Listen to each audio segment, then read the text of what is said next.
الحمد لله وكفى وسلام على عباده الذين اصطفى اللهم صل على سيدنا ومولانا محمد النبي الأمي وعلى آله وأصحابه وبارك وسلم تسليما كثيرا كثيرا۔ سورة نور کی آیت ہے اللہ نور السماوات والارض مثل نوره كمشكاة فيها مصباح المصباح في زجاجة الزجاجة كأنها كوكب دري يوقد من شجرة مباركة زيتونة لا شرقية ولا غربية يكاد زيتها يضيء ولو لم تمسسه نار نور على نور يهدي الله لنوره من يشاء۔ اس آیت میں اللہ نے اپنے نور یعنی نور ہدایت کی مثال بیان کی ہے۔ جب ہم کہتے ہیں اللہ نور ہے تو اس سے مراد ہوتا ہے منورٌ، یعنی وہ منور کرنے والا، روشن کرنے والا ہے۔ نور کا حقیقی معنی کیا ہے؟ الظاہر بنفسہ والمظہر لغیرہ، خود ظاہر ہو اور دوسرے کو ظاہر کرے۔ تو نور کا یہ حقیقی معنی اللہ کی ذات پہ صادق نہیں آتا، کیونکہ اللہ تعالیٰ ظاہر نہیں ہے۔ تو یہاں نور کا مجازی معنی ہے، نور سے مراد ہے کہ اللہ جل شانہ آسمانوں اور زمینوں کو روشن کرتے ہیں، اس میں اس کی تمام مخلوق شامل ہے۔ اللہ رب العزت کیسے روشن کرتے ہیں اس کو سمجھانے کے لیے ایک مثال دی ہے، جیسے کہ ایک طاقچہ ہو۔ یہ طاقچہ کا لفظ ہماری پرانی اردو کتابوں اور تفسیروں میں بزرگ لکھتے آ رہے ہیں۔ اس لفظ کو ہر بندہ نہیں سمجھتا۔ ہمارے پنجابی زبان میں دیہات کے اندر لوگ اپنے کمروں کے اندر ایک چھوٹا سا الماری نما خانہ بناتے تھے جسے آلہ کہتے تھے، اور ہمارے اس علاقے ریاست بہاولپور کے لوگ اپنی زبان میں اس کو جالا کہتے ہیں، اردو میں اس کو طاقچہ کہتے تھے۔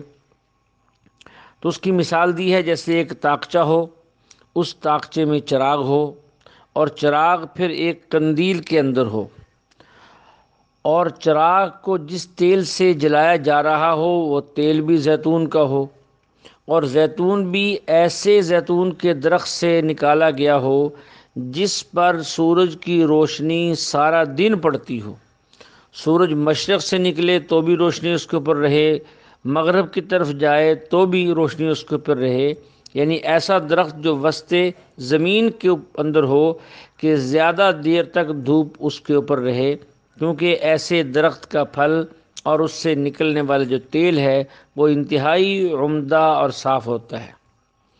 تو یہ مثال بیان کی ہے مومن کے دل کی، کہ مومن کے دل میں طبعی طور پر ایمان قبول کرنے کی صلاحیت اللہ نے رکھی ہے۔ پھر جب اوپر سے وحی الہی آتی ہے تو وہ زیتون کے صاف تیل جیسا کام دیتی ہے، جو بہت جلد اسے عمل کی توفیق مل جاتی ہے۔ اس کے بعد کافروں کی دو مثالیں دی ہیں ان کے اعمال کی۔ کافروں کی دو قسمیں ہیں۔ ایک پہلی مثال اللہ دیتے ہیں والذین کفروا اعمالهم کسراب بقیعۃ یحسبہ الظمآن ماء۔ اس آیت میں ان کفار کے اعمال کی مثال ہے جو آخرت پر یقین تو رکھتے ہیں لیکن اللہ کی توحید اور رسالت کو نہیں مانتے۔ ان کفار کے اعمال کی مثال ایسی ہے جیسے انسان ریگستان میں سفر کر رہا ہو اور اسے پیاس لگ رہی ہے، دور سے اسے ریت چمکتی ہوئی ایسے لگتی جیسے پانی۔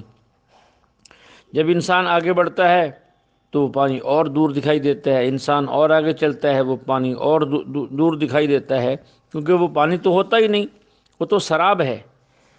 تو جیسے ریگستان میں چلنے والا انسان اس سراب سے دھوکہ کھا کر آگے چلتا رہتا ہے تاکہ اسے پانی نہیں ملتا، وہ ہلاک ہو جاتا ہے، اسی طرح کفار کے وہ نیک اعمال جن کے بارے میں وہ یہ سمجھتے ہیں کہ انہیں آخرت میں فائدہ دیں گے، ایمان نہ ہونے کی وجہ سے وہ نیک اعمال سراب کی طرح دھوکہ ہیں، اس کا انہیں آخرت میں کوئی فائدہ نہیں۔ دوسری مثال دوسرے قسم کی کافروں کی ہے۔ اللہ فرماتے ہیں او کظلمات فی بحر اللج یغشاہ موج من فوقہ موج من فوقہ سحاب ظلمات بعضها فوق بعض۔ ان کفار کی مثال ہے جو آخرت پر ایمان ہی نہیں رکھتے، فرمایا ان کفار کی مثال ایسی ہے جیسے گہرا سمندر اور اس میں اندھیرے ہوں، اس کے اوپر ایک پانی کی موج، پھر اس کے اوپر ایک اور پانی کی موج، پھر اس کے اوپر بادل، یعنی اب یہ اندھیروں پر اندھیرے، کتنے اندھیرے جمع ہو گئے کہ اتنے اندھیروں میں تو انسان کو اپنا ہاتھ بھی نظر نہیں آتا، چہ جائے کہ ان کو آخرت کے فائدے نظر آئیں یا اعمال کے نفع نظر آئیں۔